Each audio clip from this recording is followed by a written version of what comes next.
আসসালামু আলাইকুম। দেখুন, ধুন্দুল হয়েছে গাছটিতে। অনেক পরিমাণে ধুন্দুল হয়েছে। তো এটা খেতে বেশ মজা। বাজারে পাওয়া যায়। এটা একটা ছাদ বাগানে আর কি এই ধুন্দুল গাছে প্রচুর ধুন্দুল হয়েছে। নেট দিয়ে গাছটা লাগানো হয়েছে।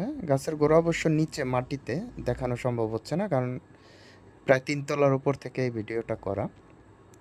দেখুন, এখনও অনেক ধুন্দুল আছে। এইগুলো সাইজে অনেক বড় হয়। এগুলো বিভিন্নভাবে খাওয়াও যায় ভাজি করে। এই যে দেখুন, একটা পোকাও আছে গাছটিতে, তার মানে গাছে পোকার আক্রমণ আছে।